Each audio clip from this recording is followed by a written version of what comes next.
Kematian pelaku pesugihan yang meneror warga sampai meminta tumbal. Seperti apa kisah lengkapnya? Simak videonya sampai selesai. Semoga kalian yang menonton video ini selalu diberikan kesehatan dan dilancarkan rezekinya. Amin. Kiai Zainal dikenal sebagai sosok sederhana di kampungnya. Ia tinggal di sebuah rumah kecil yang berdiri di samping musola. Setiap pagi, ia selalu mengajar ngaji anak-anak desa yang datang dengan membawa Iqra atau Al-Quran lusuh. Santrinya memang tidak banyak, tapi ia tidak pernah mengeluh.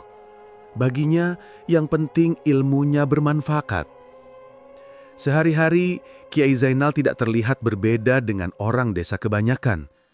Ia menanam sayur di kebun kecil belakang rumah, memelihara beberapa ekor ayam, dan sesekali ikut membantu warga yang sedang punya hajatan. Meski begitu, wibawa seorang kiai tetap melekat pada dirinya. Banyak warga yang datang meminta nasihat, mulai dari urusan rumah tangga sampai masalah dagang. Istrinya, Bu Rini, adalah perempuan desa yang sabar. Ia selalu mendukung kehidupan suaminya, meskipun hidup mereka pas-pasan. Kadang Bu Rini berjualan jajanan sederhana di depan rumah untuk menambah penghasilan. Rumah tangga mereka damai, tidak pernah terdengar cekcok. Suatu siang, setelah selesai mengajar ngaji, Bu Rini duduk bersama suaminya di beranda rumah. Angin sore berhembus pelan dan suara ayam tetangga terdengar bersahutan. Dengan nada hati-hati, Bu Rini membuka pembicaraan. "Mas, Bapak sama Ibu di Karangdadap sudah lama nggak kita jenguk. Katanya kondisi kesehatan mereka makin menurun," ucap Bu Rini. Kiai Zainal terdiam sebentar, lalu menatap istrinya. "Iya, memang sudah waktunya kita nengok. Aku juga kepikiran, cuma belum sempat aja. Kalau gitu, minggu ini kita berangkat."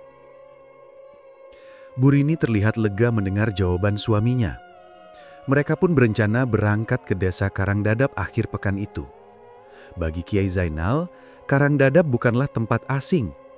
Beberapa tahun lalu, ia pernah beberapa kali ke sana saat baru menikah. Namun, sudah lama ia tidak menginjakkan kaki lagi di desa itu. Hari yang ditunggu pun tiba. Dengan menumpang bus antar kota, mereka berangkat membawa beberapa oleh-oleh sederhana. Kain untuk ibunya dan obat-obatan untuk bapaknya yang sering sakit kepala. Perjalanan cukup melelahkan, tapi suasana hati mereka tenang. Menjelang sore, mereka sampai di perempatan jalan menuju desa Karangdadap. Dari sana, mereka naik ojek motor melewati jalanan desa yang lengang. Sepanjang perjalanan, Kiai Zainal memperhatikan keadaan sekitar. Sawah-sawah terlihat seperti biasa, tapi anehnya tidak banyak orang yang berkegiatan di luar rumah. Sesampainya di rumah mertua, mereka disambut dengan hangat. Meski badan sudah renta, Pak Wiryo, ayah Bu Rini, masih berusaha berjalan menyambut menantunya. Ibunya Bu Lastri tampak lebih kurus dari terakhir kali dilihat Zainal. Suasana haru pun terjadi. Mereka melepas rindu setelah sekian lama tidak bertemu. Malam harinya, setelah makan bersama, Kiai Zainal duduk di teras rumah. Suasana desa terasa sangat berbeda dengan desanya sendiri. Biasanya, desa akan ramai suara orang ngobrol atau anak-anak bermain di malam hari. Tapi di Karangdadap, begitu matahari terbenam, suasana mendadak sepi. Hanya suara jangkrik dan sesekali anjing menggonggong dari jauh. Zainal memperhatikan jalan depan rumah yang gelap gulita. Tidak ada satupun orang lewat, bahkan lampu rumah warga terlihat redup. Rasa heran pun mulai muncul di benaknya. Ia lalu bertanya kepada mertuanya yang kebetulan ikut duduk di teras. "Pak, kok desa ini sepi sekali ya? Kayak nggak ada orang. Biasanya kan malam-malam begini banyak yang nongkrong di pos ronda," tanya Zainal. Pak Wiryo menarik napas panjang sebelum menjawab. "Iya Nal, memang sekarang beda. Sejak beberapa bulan terakhir, warga takut keluar malam. Ada saja kejadian aneh yang bikin orang gak berani keluar rumah." Zainal mengerenyit. Kejadian aneh? Maksudnya gimana, Pak?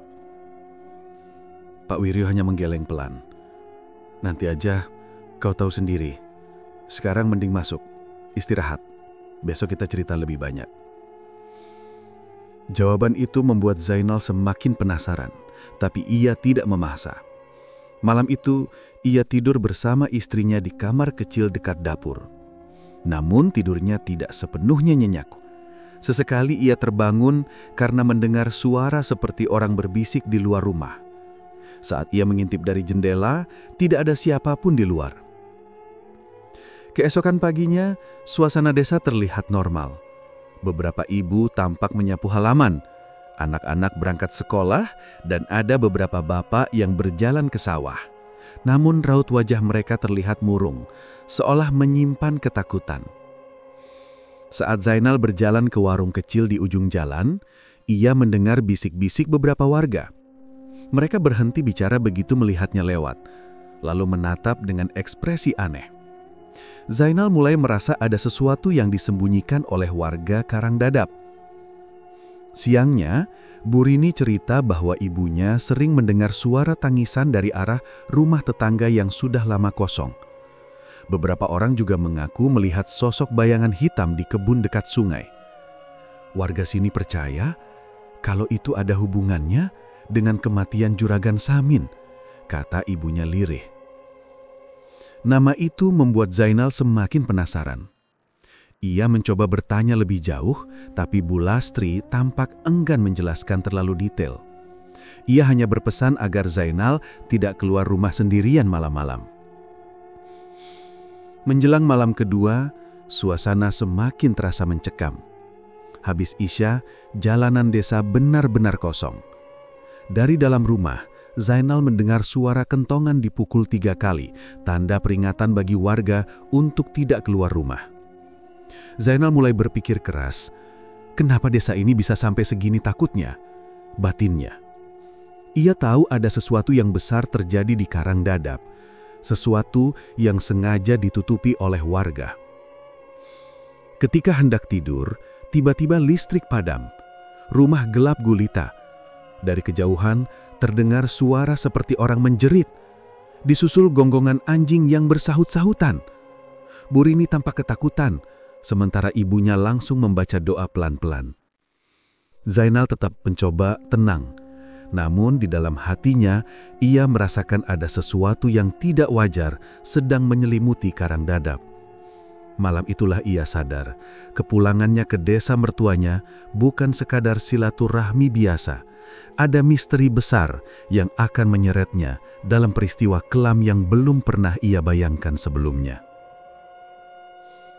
Pagi itu, Kiai Zainal duduk di teras rumah mertuanya sambil menyeruput kopi. Udara desa masih terasa dingin, tapi pikirannya penuh dengan tanda tanya. Suasana desa Karangdadap yang mencekam di malam hari masih terbayang jelas. Ia tahu ada sesuatu yang tidak beres di desa ini. Tak lama, tetangga sebelah rumah, seorang lelaki tua bernama Pak Tarmo, mampir. Ia membawa seikat daun singkong dan menyerahkannya pada Bu Lastri. Setelah basa-basi sebentar, obrolan mengarah ke hal yang selama ini membuat warga resah. Pak Tarmo menatap ke arah Zainal lalu berkata dengan suara agak pelan, "Sampean pasti bingung ya, kenapa desa ini jadi sepi dan orang-orang pada ketakutan?" Zainal mengangguk pelan. "Iya Pak, saya perhatikan dari kemarin malam, suasananya beda sekali. Kayak ada yang ditutup-tutupi." Pak Tarmo menghela nafas panjang. "Semuanya bermula dari kematian Juragan Samin." Nama itu membuat Zainal terdiam. Ia pernah mendengar sepintas dari mertuanya, tapi belum tahu jelas ceritanya. "Juragan Samin? Siapa dia?" Pak Tarmo mulai bercerita. "Dulu dia orang paling miskin di sini. Kerjanya buruh serabutan. Kadang bantu orang panen padi, kadang jadi kuli bangunan. Hidupnya susah. Tapi tiba-tiba, sekitar 5 tahun lalu, dia berubah jadi orang kaya raya. Rumahnya besar, sawahnya luas, punya mobil. Padahal dulunya, untuk makan sehari-hari saja susah. Orang-orang mulai curiga tapi nggak ada yang berani ngomong. Zainal menyimak dengan serius. Terus, gimana dia bisa mendadak kaya begitu? Pak Tarmo menunduk, suaranya semakin pelan. Katanya, dia pergi ke hutan angker di pinggir desa. Ada tempat yang dianggap keramat. Orang-orang sini menyebutnya sendang keramat. Setelah dari situ, kehidupannya berubah drastis. Warga yakin dia pesugihan. Cerita itu mulai menjawab rasa penasaran Zainal. Ia tahu praktik seperti itu memang masih ada di desa-desa, meski jarang yang berani terbuka. Tapi bukannya kalau orang pesugihan ada syarat-syaratnya, Pak? Tanya Zainal. Pak Tarmo mengangguk. Betul, dan syarat itulah yang sekarang bikin warga menderita. Setelah Samin mati, arwahnya nggak tenang. Katanya dia masih nagih tumbal. Sejak kematiannya, tiap malam ada saja kejadian aneh. Obrolan mereka terhenti sejenak saat Bu Rini memanggil suaminya masuk untuk sarapan. Namun, cerita Pak Tarmo terus terngiang di kepala Zainal. Siangnya, saat Zainal berjalan ke warung, ia mendengar beberapa warga membicarakan hal yang sama. Ada yang cerita kambingnya mati mendadak dengan leher terputus. Ada yang bilang mendengar suara jeritan perempuan dari arah rumah Samin. Bahkan ada seorang pemuda desa yang tiba-tiba kerasukan saat ronda malam. Dia ngomong pakai suara Samin, katanya minta tumbal. Kalau enggak, desa ini bakal kena musibah lebih besar, ucap salah satu warga dengan wajah pucat. Cerita-cerita itu membuat Zainal semakin yakin bahwa masalah di Karangdadap tidak bisa dianggap sepele. Malam harinya, setelah sholat Isya, Zainal duduk bersama mertuanya. Ia memberanikan diri untuk bertanya lebih jauh. Pak, kemarin saya dengar dari tetangga soal juragan Samin. Sebenarnya gimana ceritanya dia meninggal? Pak Wiryo terdiam lama sebelum menjawab. Wajahnya terlihat tegang. Kematian Samin itu aneh, Nal. Mayatnya ditemukan di dalam rumah dengan kondisi mengenaskan. Katanya tubuhnya penuh luka seperti dicabik-cabik binatang. Padahal pintu rumah terkunci dari dalam. Malam sebelumnya, beberapa tetangga dengar suara teriakan minta tolong. Tapi pas didatangin, nggak ada yang berani buka pintu. Besok paginya baru dibongkar dan mereka nemuin jasadnya. Zainal bergidik mendengarnya. Terus keluarganya gimana? Ya itu masalahnya. Sejak kematian Samin, keluarganya jadi sasaran teror. Anaknya sering pingsan tengah malam, istrinya bilang sering didatangi bayangan hitam. Bahkan ada yang bilang Samin sendiri sering terlihat duduk di teras rumahnya, padahal dia sudah dikubur. Suasana hening sesaat. Hanya suara tikus berlarian di langit-langit rumah yang terdengar. Pak Wiryo kemudian melanjutkan dengan suara lirih. Warga percaya Samin gak bisa pergi karena pesugihannya belum lunas. Dia masih nagih tumbal. Kalau gak ada yang jadi korban, arwahnya bakal gentayangan terus. Malam itu Zainal tidak bisa tidur nyenyak.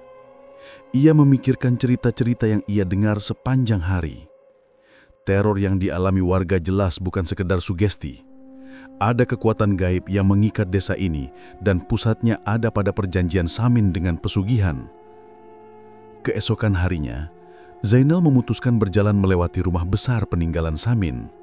Rumah itu terlihat megah dibanding rumah-rumah lain di Karangdadap, tapi suasananya menyeramkan.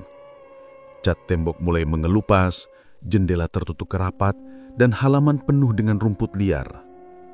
Beberapa warga yang melihat Zainal berdiri di depan rumah itu langsung memperingatkan. Pak Kiai, jangan dekat-dekat situ, bahaya. Banyak yang sakit setelah lewat depan rumah itu malam-malam. Zainal hanya tersenyum dan mengangguk, tapi di dalam hatinya ia semakin yakin bahwa cepat atau lambat ia harus berhadapan dengan masalah ini. Malam ketiga di Karangdadap, suasana semakin mencekam. Dari dalam rumah, Zainal mendengar suara kentongan bertalu-talu. Beberapa warga berlari ke jalan sambil berteriak, "Ada yang kesurupan, cepat ke balai desa!" Zainal ikut berjalan ke sana. Di balai desa, seorang pemuda desa terletak di lantai dengan mata melotot dan mulut komat kamit. Suaranya berat, bukan seperti suara manusia biasa. "Aku belum puas, aku butuh tumbal. Kalau tidak, kalian semua akan aku ambil satu-satu." Warga panik. Beberapa orang mencoba memegangi tubuh pemuda itu, tapi tenaganya begitu kuat. Zainal maju dan membaca doa pelan-pelan. Pemuda itu berteriak keras, lalu tubuhnya lemas tak berdaya. Warga langsung menatap Zainal dengan penuh harapan. Mereka tahu, satu-satunya orang yang mungkin bisa membantu mereka adalah menantu dari keluarga Wiryo ini. Namun bagi Zainal, kejadian malam itu justru menjadi bukti bahwa arwah Juragan Samin memang masih berkeliaran, menagih perjanjian yang belum lunas. Dan jika tidak segera ditangani, teror itu bisa merenggut nyawa lebih banyak lagi. Malam di desa Karangdadap semakin lama semakin sulit dijalani. Begitu matahari tenggelam, suasana desa seperti mati. Jalanan kosong, pintu rumah tertutup rapat, dan pos ronda yang dulu selalu ramai kini dibiarkan kosong. Tidak ada lagi suara orang ngobrol, tidak ada anak-anak bermain, hanya suara jangkrik dan sesekali gonggongan anjing yang terdengar putus-putus. Hampir setiap malam ada kejadian yang membuat warga semakin takut. Pernah satu kali, seorang bujang perempuan tiba-tiba berteriak-teriak histeris di dalam rumahnya. Orang tuanya panik karena anaknya bicara dengan suara orang dewasa, menyebut nama Juragan Samin sambil meminta darah. Saat beberapa tetangga datang membantu, anak itu muntah darah, lalu pingsan. Besoknya, kabar itu langsung menyebar ke seluruh desa. Orang tua lain makin ketat menjaga anak-anak mereka. Bahkan ada yang melarang anaknya keluar kamar setelah maghrib. Tidak berhenti di situ. Beberapa ibu rumah tangga mengaku sering mendengar suara bisikan di telinga saat sedang memasak atau menidurkan anak. Bisikan itu tidak jelas, tapi selalu terdengar kata-kata tumbal atau bayar. Salah satu ibu bahkan sampai jatuh sakit karena ketakutan. Sementara itu, para lelaki desa yang biasa menjaga sawah atau kebun malam-malam juga ikut jadi korban. Beberapa dari mereka mengaku melihat bayangan hitam besar berdiri di pinggir kebun. Sosok itu hanya diam, tapi matanya menyala merah. Jika ada yang mencoba mendekat, bayangan itu langsung menghilang, namun meninggalkan bau busuk seperti bangkai. Akibatnya, hampir semua warga memilih tidak lagi berani keluar rumah selepas maghrib. Bahkan yang punya hajat atau acara sekalipun membatasi kegiatan mereka hanya sampai sore. Desa Karangdadap yang dulu ramai mendadak berubah seperti desa mati setiap malam. Di tengah semua kejadian itu, keluarga Juragan Samin menjadi pihak yang paling tersiksa. Rumah besar peninggalan Samin sekarang seperti sarang ketakutan. Istrinya, Bu Sarti, tampak semakin kurus dan jarang keluar rumah. Tetangga jarang berani mendekat karena sering terdengar suara aneh dari dalam rumah itu. Yang paling parah adalah kondisi anak laki-lakinya, Rendra. Bocah berusia 12 tahun itu sering tiba-tiba pingsan tanpa sebab. Kadang tubuhnya mendadak panas, lalu matanya terbelalak seakan ada sesuatu yang menguasainya.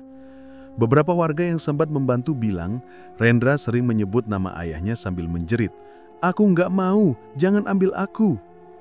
Desas-desus pun mulai beredar. Banyak orang menduga pesugihan yang dijalani Samin kini menagih nyawa anaknya sendiri sebagai tumbal. Warga semakin yakin setelah beberapa kali melihat Rendra berjalan sendiri tengah malam di halaman rumah, padahal pintu rumah terkunci dari dalam. Suatu sore, beberapa tetangga berkumpul di warung Mbok Rini. Mereka membicarakan keadaan desa dengan wajah cemas. "Kalau begini terus, kita semua bisa celaka. Lihat saja, tiap malam pasti ada korban," kata Pak Dul, seorang petani tua. "Memang benar, tapi kita bisa apa? Semua ini karena ulah Samin. Mestinya keluarganya yang tanggung akibatnya, bukan kita," sahut seorang lelaki lain. Ucapan itu membuat suasana makin panas. Ada warga yang mulai menyalahkan keluarga Samin. Bahkan ada yang usul agar mereka diusir dari desa supaya teror berhenti. Namun tidak semua setuju. Mau gimana pun, mereka juga korban. Masa kita tega ngusir janda sama anaknya? Lagian kalau memang pesugihan itu minta tumbal, apa yakin bakal berhenti setelah mereka pergi? Perdebatan itu tidak menghasilkan keputusan apapun. Warga hanya semakin takut dan bingung harus berbuat apa. Di sisi lain, Kiai Zainal yang kebetulan ikut mendengar cerita-cerita itu, merasa semakin yakin bahwa masalah ini tidak bisa dibiarkan. Ia tahu kalau dibiarkan, pesugihan itu akan terus meminta korban, entah dari keluarga Samin atau bahkan dari warga lain. Malam berikutnya, ketakutan warga semakin menjadi-jadi. Seorang pemuda bernama Roni yang nekat keluar rumah untuk mencari air di sumur, tiba-tiba tidak kembali. Esok paginya tubuhnya ditemukan di pinggir kebun dengan wajah pucat dan mulut berbusa. Tidak ada luka, tapi jelas ia meninggal dengan cara yang tidak wajar. Kematian Roni membuat warga benar-benar kalut. Mereka yakin teror itu sudah mulai mengambil korban nyata. Beberapa keluarga bahkan sudah berencana pindah ke desa lain. Sementara itu kondisi Rendra makin memburuk. Hampir setiap malam ia pingsan dan tubuhnya sering kejang-kejang. Bu Sarti tidak tahu lagi harus bagaimana. Ia sempat membawa anaknya ke mantri desa, tapi mantri hanya bisa memberi obat penenang. Tidak ada hasil. Suatu malam, Zainal mendengar suara gaduh dari arah rumah Samin. Ia segera keluar dan mendapati beberapa warga sudah berkerumun di depan rumah besar itu. Dari dalam terdengar suara jeritan Rendra. Ketika pintu didobrak, anak itu terlihat duduk di lantai dengan mata melotot, mulutnya komat kamit menyebut kata-kata yang membuat bulu kuduk berdiri. "Ayah, aku ikut. Jangan sakiti ibu. Ambil aku saja." Warga yang melihat langsung panik. Beberapa perempuan menutup wajah dengan kain, sementara laki-laki hanya bisa berdiri kaku. Kiai Zainal segera mendekat, mencoba menenangkan keadaan. Ia membaca doa pelan-pelan sambil memegang kepala Rendra. Anak itu berteriak keras, lalu tiba-tiba jatuh pingsan. Suasana jadi hening. Semua orang menatap Zainal dengan tatapan penuh harap. Mereka tahu hanya dia yang mungkin bisa menghadapi hal ini. Bu Sarti menangis histeris. "Pak Kiai, tolong anak saya. Jangan biarkan dia diambil. Saya nggak kuat lagi." Warga yang ada di sana ikut merasa iba. Mereka akhirnya sadar bahwa keluarga Samin bukan penyebab masalah, melainkan korban dari perjanjian hitam yang ditinggalkan almarhum. Namun rasa takut tetap lebih besar. Malam itu setelah semua warga bubar, Zainal duduk lama di teras rumah mertuanya. Ia merenung dalam-dalam. Teror ini tidak mungkin berhenti kalau tidak ada yang berani memutus perjanjian gaib itu. Dan jelas tidak ada orang lain yang sanggup melakukannya selain dirinya. Sejak kematian Juragan Samin, suasana desa Karangdadap semakin tidak karuan. Hampir setiap malam, ada saja kejadian yang membuat warga semakin takut keluar rumah. Beberapa orang sudah mencoba mencari pertolongan, bahkan sampai memanggil dukun dari desa tetangga. Tapi hasilnya nihil. Bukannya reda, gangguan malah semakin menjadi. Akhirnya, para sesepuh desa berkumpul di rumah kepala desa, membicarakan langkah selanjutnya. Malam itu, beberapa warga datang membawa wajah lelah. Mereka saling pandang dengan rasa khawatir. Lalu salah satu di antara mereka membuka suara. "Kita sudah coba dukun, tapi tetap saja nggak ada hasil. Malah anaknya Samin semakin parah. Kalau dibiarkan begini, bisa habis satu desa," kata Pak RT dengan nada gemetar. Kepala desa yang duduk di kursi tua tampak bingung. "Kalau begitu, siapa lagi yang bisa kita mintai tolong? Orang-orang sudah nggak berani tidur nyenyak, anak-anak trauma, perempuan takut sendirian di rumah.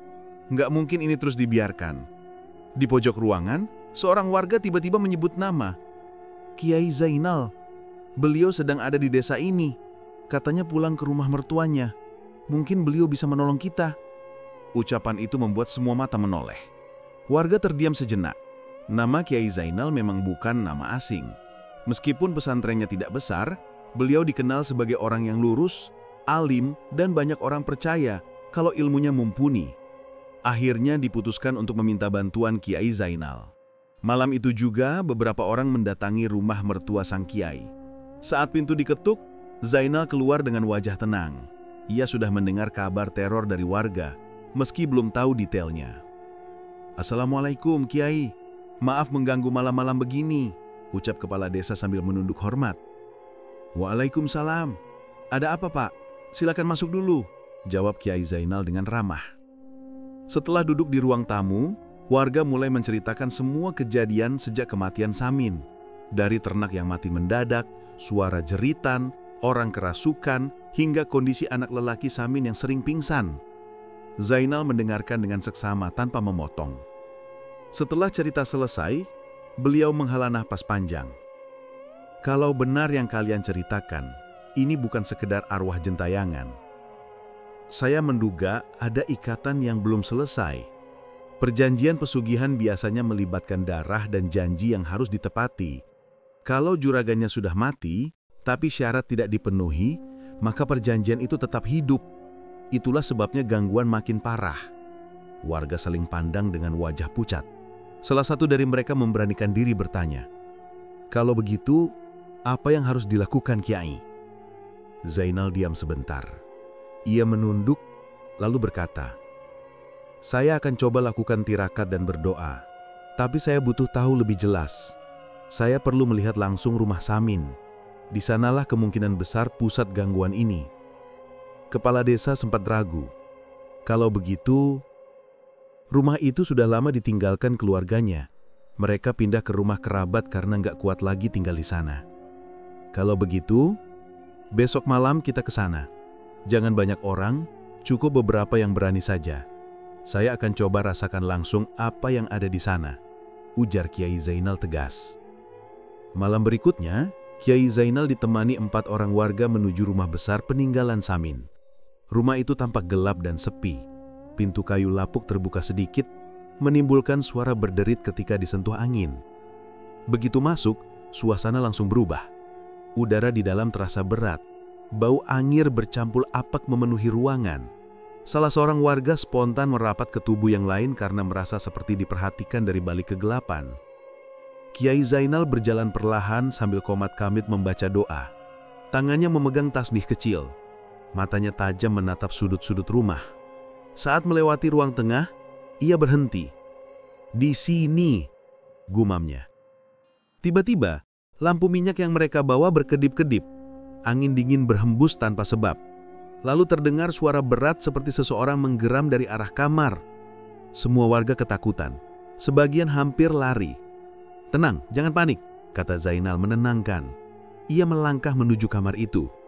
Saat pintu kamar dibuka, mereka melihat sesuatu yang membuat bulu kuduk berdiri. Di lantai, ada bekas lingkaran hitam seperti sisa pembakaran. Di tengahnya tersisa botol kaca berisi cairan merah pekat. Zainal menunduk, memperhatikan. Ini bekas ritual. Darah hewan atau bisa jadi darah manusia. Samin pasti melakukan perjanjian di sini. Tiba-tiba, salah seorang warga menjerit karena melihat bayangan hitam melintas cepat di sudut ruangan. Suasana makin tegang. Zainal memejamkan mata, lalu berdoa lebih keras. Tak lama kemudian, tubuhnya bergetar halus. Ia seperti sedang melihat sesuatu yang tidak kasat mata. Setelah beberapa saat, ia membuka mata dan berkata lirih, "Saya baru saja didatangi sosok penjaga pesugihan. Hitam besar, matanya merah. Ia bilang perjanjian ini belum lunas. Ruh Samin tidak bisa pergi karena ada janji yang harus ditebus." "Janji apa maksudnya, Kiai?" tanya warga dengan suara ketakutan. "Anak lelakinya. Itu yang diminta sebagai tumbal. Kalau tidak, gangguan akan semakin parah. Bahkan bisa merembet ke seluruh desa," jawab Zainal dengan nada serius. Warga makin pucat. Mereka tak menyangka dugaan mereka selama ini benar adanya. "Jadi apa yang harus kita lakukan, Kiai?" tanya kepala desa. "Saya harus memutus perjanjian ini. Tapi caranya tidak mudah. Saya butuh waktu tirakat beberapa malam untuk memperkuat diri. Setelah itu, kita akan lakukan doa bersama di rumah ini. Lalu saya akan hadapi penjaga pesugihan itu langsung. Kalau tidak dilawan, desa ini tidak akan pernah tenang," jelas Zainal dengan tegas. Warga mengangguk, meskipun jelas terlihat mereka masih ketakutan. Namun hanya harapan pada Kiai Zainal yang membuat mereka bertahan. Malam itu, setelah keluar dari rumah, mereka semua sepakat mengikuti arahan sang Kiai. Zainal sendiri pulang dengan wajah tenang, meski dalam hatinya, ia tahu yang akan dihadapinya bukan perkara kecil. Sejak malam itu, Kiai Zainal mulai melakukan tirakat. Ia mengurangi makan, lebih banyak berdoa, dan setiap malam duduk di surau kecil milik mertuanya. Kadang ia tertidur sebentar, tapi selalu dibangunkan oleh mimpi aneh. Dalam salah satu mimpinya, ia melihat sosok hitam raksasa berdiri di depan rumah Samin. Sosok itu menatapnya dengan mata merah menyala dan suara menggeram. "Jangan campuri urusan ini, orang tua. Ini perjanjianku. Kalau kau ikut campur, kau akan celaka." Zainal terbangun dengan tubuh berkeringat, tapi ia tidak goyah. Ia justru semakin yakin bahwa inilah ujian yang harus dia hadapi. Beberapa malam kemudian, ia bermimpi lagi. Kali ini ia melihat Samin sendiri. Wajahnya pucat, matanya kosong, suaranya lirih. "Tolong aku terikat. Aku tidak bisa pergi." Mimpi itu membuat Zainal semakin mantap. Ia tahu arwah Samin sebenarnya ingin lepas, tapi terikat kuat oleh perjanjian darah. Hari-hari berikutnya, kabar tentang Kiai Zainal yang akan membantu menyebar ke seluruh desa. Warga mulai punya sedikit harapan. Mereka bahkan sudah mulai menyiapkan diri untuk doa bersama. Meskipun begitu, gangguan gaib belum berhenti. Justru makin sering terdengar suara tangisan dari rumah kosong itu.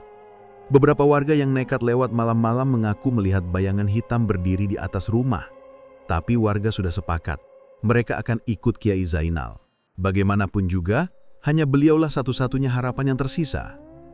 Apakah Kiai Zainal berhasil memutus perjanjian itu? Semua warga kini menaruh nasib mereka di pundaknya. Malam itu, warga desa Karangdadap berkumpul di halaman rumah kosong peninggalan Juragan Samin. Udara terasa dingin menusuk, meski tidak ada angin yang berembus. Beberapa orang membawa obor, sementara yang lain hanya menenteng lampu minyak. Wajah mereka tegang, sebagian bahkan terlihat pucat karena ketakutan. Di depan pintu rumah besar itu, Kiai Zainal berdiri tenang. Di tangannya ada tasbih, dan di sampingnya duduk beberapa warga yang sudah siap mengikuti doa bersama. "Kalian jangan takut. Apapun yang terjadi nanti, jangan tinggalkan lingkaran doa. Kita harus kompak," pesan Zainal dengan suara mantap. Kepala desa mengangguk. "Kami siap, Kiai. Kalau bukan karena sampean, mungkin desa ini sudah kacau balau." Setelah memberi isyarat, Zainal melangkah masuk. Warga yang berani mengikuti dari belakang. Begitu kaki mereka menginjak lantai rumah itu, udara di dalam terasa semakin berat. Bau menyengat seperti darah busuk langsung menusuk hidung. "Bismillah," ucap Zainal. Ia lalu duduk bersila di ruang tengah. Warga membuat lingkaran di sekelilingnya. Doa mulai dilantunkan. Suara zikir bergema pelan tapi mantap. Awalnya semua berjalan lancar, tapi tak lama kemudian kejadian aneh mulai terasa. Pintu yang tadi terbuka tiba-tiba menutup sendiri dengan suara keras. Seorang warga kaget sampai hampir berdiri, tapi Zainal memberi isyarat agar tetap duduk. Lalu terdengar suara jeritan dari arah kamar belakang. Suara itu nyaring, seperti orang disiksa. Salah satu pemuda yang mendengarnya langsung pucat. "Astagfirullah, itu suara siapa, Kiai?" bisiknya. "Jangan pedulikan, terus baca doa," jawab Zainal singkat. Semakin lama, gangguan makin jelas. Atap rumah bergetar, suara benda jatuh terdengar dari berbagai sudut. Bau anyir semakin tajam hingga membuat beberapa orang hampir muntah. Lampu minyak berkedip-kedip seperti hendak padam. Di tengah ketegangan itu, tiba-tiba muncul sosok besar di pojok ruangan. Tingginya hampir menyentuh langit-langit, tubuhnya hitam legam, matanya merah menyala. Suara napasnya berat, membuat semua yang melihatnya langsung merinding. "Ini wilayahku. Pergi kalian semua." Suara makhluk itu menggelegar. Beberapa warga spontan berteriak ketakutan. Ada yang hampir lari keluar, tapi Zainal cepat menahan. "Jangan tinggalkan lingkaran. Kalau kalian keluar, kalian akan jadi sasaran." Warga yang hampir kabur terpaksa duduk kembali, meski tubuhnya gemetar. Sosok hitam itu melangkah maju. Lantai berderit setiap kali kakinya menapak. Udara menjadi semakin panas, membuat keringat dingin bercucuran di wajah warga. Kiai Zainal menatap lurus ke arah makhluk itu. Ia mulai membaca doa lebih keras. Ayat-ayat keluar jelas dari mulutnya. Sosok hitam itu menggeram keras, seperti merasa terbakar oleh bacaan itu. "Aku penjaga perjanjian ini. Samin sudah menyerahkan darahnya, dan aku menagih sisanya," teriak makhluk itu sambil menunjuk ke arah warga. "Perjanjian batil tidak ada artinya di hadapan Allah," jawab Zainal lantang. "Engkau tidak berhak menagih tumbal dari manusia yang tak bersalah." Makhluk itu meraung marah. Tiba-tiba semua jendela bergetar hebat. Kaca pecah berhamburan. Suara keras membuat beberapa orang menutup telinga. Salah satu warga sampai jatuh tersungkur. Tubuhnya bergetar seperti orang kesurupan. Kiai Zainal segera mendekat, meletakkan tangannya di kepala warga itu sambil terus melantunkan doa. Perlahan, warga itu tenang kembali, meski masih lemah. Melihat hal itu, sosok hitam semakin beringas. Ia mengayunkan tangannya ke arah Zainal, dan tiba-tiba angin kencang berhembus dari arah makhluk itu. Obor padam seketika, ruangan gelap gulita. Hanya suara doa Zainal dan teriakan warga yang terdengar. "Bertahanlah, jangan berhenti membaca doa," teriak Zainal di tengah kegelapan. Warga mengikuti sebisanya, meski suara mereka gemetar. Lingkaran doa tetap berjalan, sementara itu Zainal terus melawan dengan bacaan ayat-ayat yang lebih keras. Perlahan, cahaya lampu minyak kembali menyala, meski redup. Sosok hitam itu tampak semakin marah. Dari mulutnya keluar asap hitam pekat yang memenuhi ruangan. Bau menyengat membuat warga batuk-batuk. Kiai Zainal berdiri tegak, mengangkat tangannya sambil terus membaca doa. Asap hitam itu perlahan pecah, seperti tertiup angin. Sosok hitam menggeram kesakitan, tubuhnya bergetar hebat. Tapi makhluk itu tidak langsung hilang. Ia justru berubah semakin besar, matanya semakin merah menyala. "Kau tidak akan bisa mengusirku, orang tua. Perjanjian ini belum lunas." Pertarungan batin langsung lama. Zainal tetap teguh, tidak berhenti membaca doa meski tubuhnya sendiri mulai kelelahan. Wajahnya basah oleh keringat, tapi suaranya tetap kuat. Warga yang menyaksikan sebagian menangis ketakutan. Ada yang hampir pingsan, ada yang memegang kepala sendiri karena merasa tertekan. Tapi mereka tetap bertahan karena arahan sang kiai. Akhirnya, setelah doa terus dilantunkan, sosok hitam itu mundur beberapa langkah. Tubuhnya semakin samar, seperti terbakar cahaya yang tak terlihat. Suaranya melengking keras hingga membuat telinga warga berdenging. "Ini belum selesai. Aku akan kembali. Kalian semua belum selamat," teriaknya sebelum tubuhnya lenyap dalam asap pekat. Ruangan kembali hening, hanya tersisa bau anyir samar. Warga terkulai lemas, sebagian jatuh berduduk ke lantai. Mereka kelelahan, tapi lega karena makhluk itu tidak lagi terlihat. Kiai Zainal sendiri duduk bersila, menarik napas panjang. Makhluk itu mundur, tapi belum hilang sepenuhnya. Masih ada ikatan yang harus diputus. Kalau tidak, dia akan kembali lebih kuat. Kepala desa mendekat dengan wajah cemas. "Kalau begitu, apa langkah kita selanjutnya, Kiai?" Zainal menatap mereka dengan serius. "Kita harus cari tahu di mana inti perjanjian itu disimpan. Bisa jadi ada benda pusaka atau jimat yang dipakai Samin saat membuat perjanjian. Selama benda itu masih ada, makhluk itu tidak akan pergi." Warga saling pandang, sebagian masih gemetar. Tapi malam itu, mereka sudah merasakan betapa beratnya pertarungan yang baru saja terjadi. Mereka mulai sadar, masalah ini tidak bisa diselesaikan dengan cara biasa.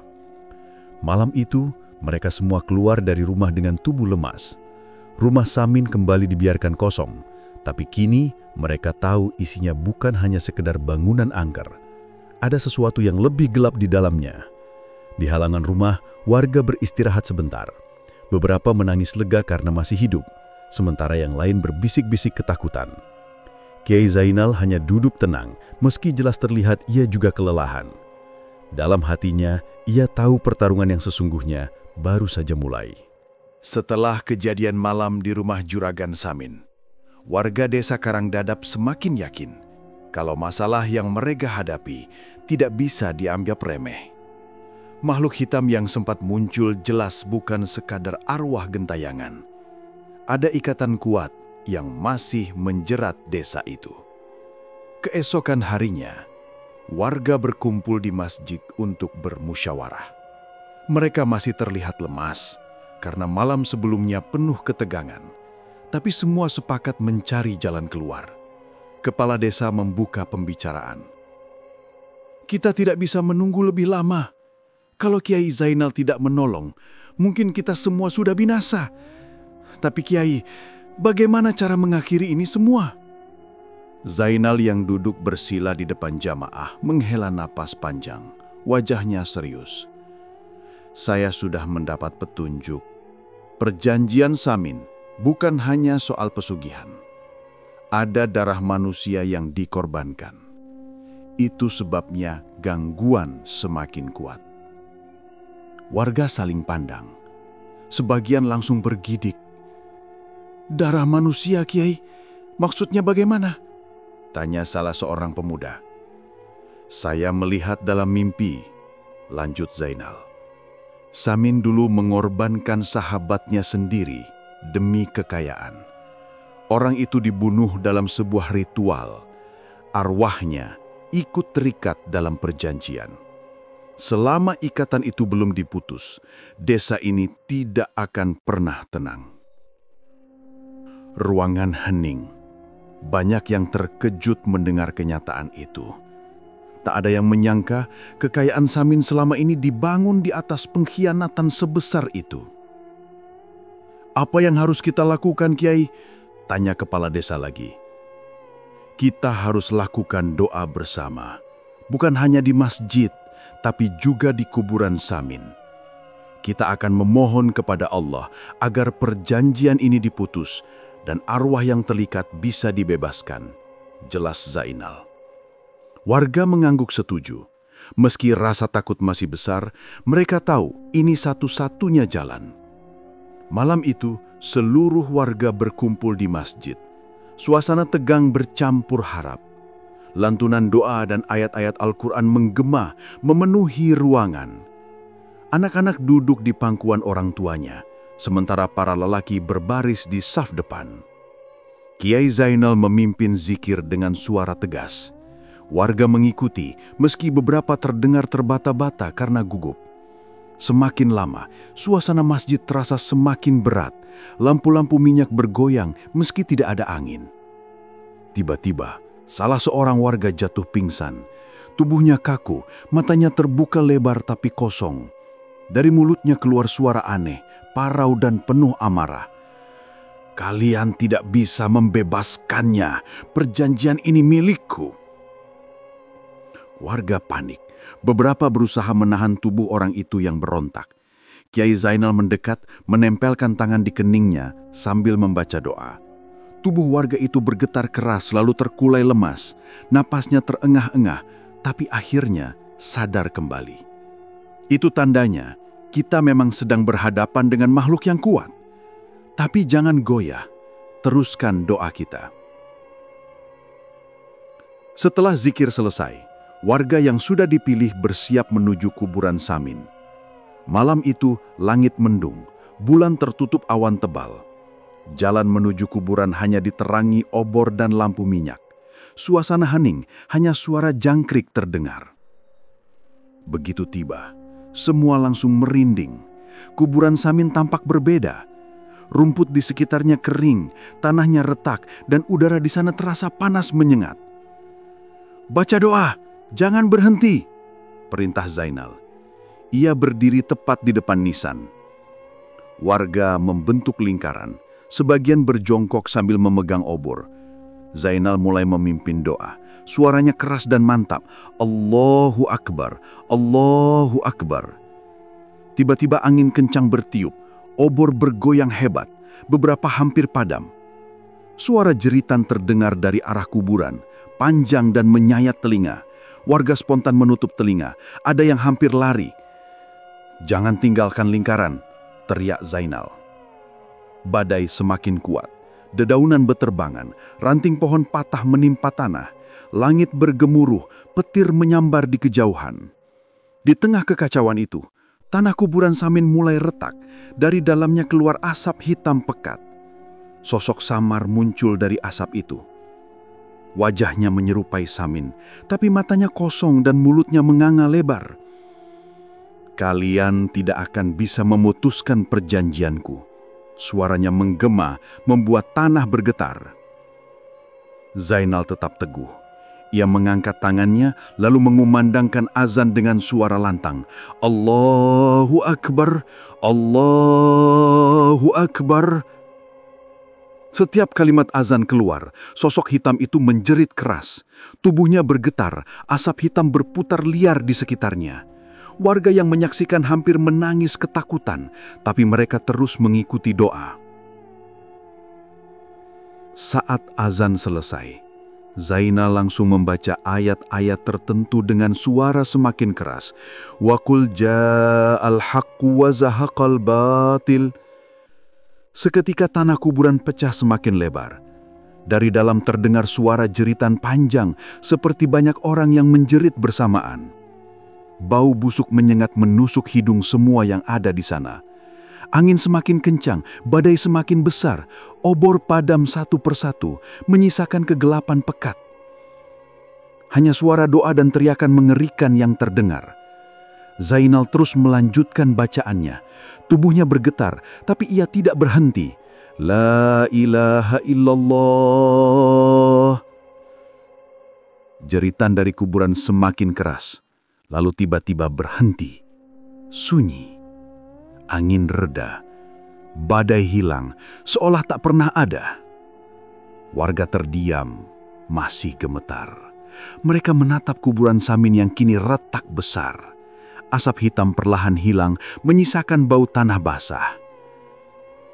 Kiai Zainal duduk lemas, tapi wajahnya tenang. Alhamdulillah, perjanjian itu sudah putus. Arwah yang terikat sudah dibebaskan. Desa ini tidak lagi terikat pesugihan. Warga langsung sujud syukur di tanah. Beberapa menangis lega. Kepala desa menghampiri Zainal, memegang tangannya. Terima kasih Kiai, kalau bukan karena sampean, entah apa jadinya desa ini. Meski masalah besar sudah selesai, trauma masih tersisa. Banyak warga masih ketakutan untuk melewati rumah kosong Samin. Suara jeritan yang mereka dengar malam itu akan terus teringat. Namun satu hal yang pasti, Desa Karangdadap akhirnya terbebas dari teror. Mereka sadar kekayaan instan yang diperoleh dengan jalan gelap hanya membawa petaka. Malam itu menjadi saksi bagaimana keberanian dan doa bisa melawan kegelapan. Dan nama Kiai Zainal selamanya dikenang sebagai orang yang menyelamatkan desa dari perjanjian darah yang mengerikan. Setelah malam badai yang menggembarkan itu, Desa Karangdadap pelan-pelan kembali seperti dulu. Suasana mencekam yang sempat membuat warga ketakutan setiap malam mulai berkurang. Meski begitu, bayangan peristiwa menyeramkan masih membekas dalam ingatan banyak orang. Rumah besar peninggalan Juragan Samin kini dibiarkan kosong. Tidak ada satupun yang berani menempati, bahkan untuk sekadar lewat di depannya saja, orang-orang lebih memilih menghindar. Katanya, di malam tertentu masih terdengar suara pintu berderit atau jeritan samar yang membuat bulu kuduk merinding. Anak-anak desa dilarang orang tuanya bermain di sekitar rumah itu, dan lambat laun rumah tersebut dianggap angker. Keluarga Samin memilih pindah keluar desa. Mereka tidak tahan dengan gunjingan warga maupun gangguan gaib yang kerap menimpa. Rumah besar itu akhirnya benar-benar terbengkalai. Dindingnya mulai berlumut, catnya mengelupas, dan halaman dipenuhi semak belukar. Sejak kejadian itu, warga Desa Karangdadap berubah. Banyak yang semakin rajin ke masjid, mengikuti pengajian, dan berhati-hati dalam mencari rezeki. Tidak ada lagi yang berani mencoba jalan pesugihan atau mencari kekayaan dengan cara aneh. Mereka percaya harta yang datang dari perjanjian gaib pasti berujung petaka. Kiai Zainal akhirnya kembali ke pesantrennya. Ia berpesan agar warga tetap menjaga ibadah dan saling mengingatkan. Kisah kelam di Karangdadap menjadi pelajaran berharga bagi semua orang. Seiring waktu, cerita ini menyebar ke desa-desa tetangga. Orang-orang menyebutnya legenda kelam Karangdadap. Hingga kini, ada satu pesan yang terus diingat warga. Siapapun yang mati karena pesugihan, rohnya tak pernah benar-benar tenang.